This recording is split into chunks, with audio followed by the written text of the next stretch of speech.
I've had the DJI Osmo Pocket 3 for a day and I've already encountered an issue. However, before I get into the issue, I want to just quickly introduce myself. Hey, I'm Jen and this is my channel. I am a stay-at-home mum. I used to be a wedding photographer for 13 years and I also used to own a coffee trailer business. Come September this year, I'll be homeschooling my daughter full-time, so I would like to start content creation and I've always been interested in properly pursuing content creation.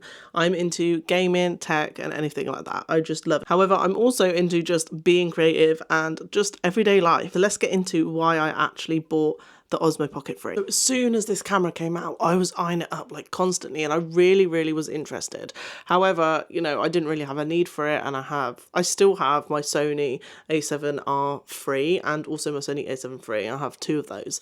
But to be honest with you, they are really like annoying to carry around with me and I just want to have a really small, compact, but really fucking good camera that I can just vlog on and just take around with me wherever I go, especially on my little adventures that I'm going to go on with my daughter when she's at home with me. This isn't going to be a full-on review of this camera. However, I do want to point out some of its features and specifications, and also I want to point out what I actually really don't like about it already. So right now I have face track enabled and this is one of the reasons why I absolutely love this camera. Wherever I am, it is just following around my face, which I think is a really cool feature and super handy because when you're just walking and you don't even want to look at the camera, it's going to pick your face up and it's just going to put it in the middle of the frame. And this is one of the features that I absolutely love. And now, right now, I have active track enabled. So it's literally just going to follow me around the room. I am actually shooting right now at 4K 60. I did actually have it in D-Log. However, this is where the issue comes in. I wanted it in D-Log just so I could color grade it a lot better in DaVinci Resolve. And I imported the footage. DaVinci Resolve, or just Windows in general, didn't like the file format. So it's HEVC. That is what the file format is. And it just doesn't fucking work on Windows, does it? So basically what happens is in DaVinci Resolve, I import it. I can still see the media is there. The images come up, the video comes up. However, when I'm like trying to edit it, it's very choppy. Like I physically cannot edit it properly because it's just skipping. It's skipping and the audio ends up speeding up and it's like the computer can't handle it, but I know my computer can handle it. Like it's not a shit computer. I have all the right components, etc, etc. And I looked it up and I was literally spending hours and hours trying to figure out what to do. And I eventually installed a decoder. So it was on the Windows Store anyway, and then that didn't work either. So I basically come to the conclusion that I cannot film in HEVC, however you fucking say it, I don't know. But I can't film in D-Log because of that, because of the format. So at the moment I am in H.264.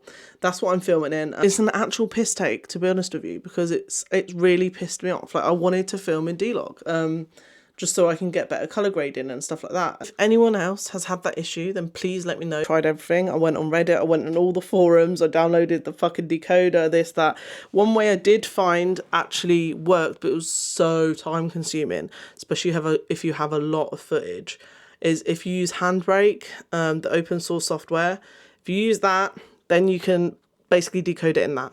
However, if you have a really long video, it's going to take hours and hours and hours to do it. So it's not efficient and I shouldn't have to do that. Do you know what I mean? So yeah, that pissed me off. The cool thing actually is that it has a wide angle lens. So I'm just going to put it on.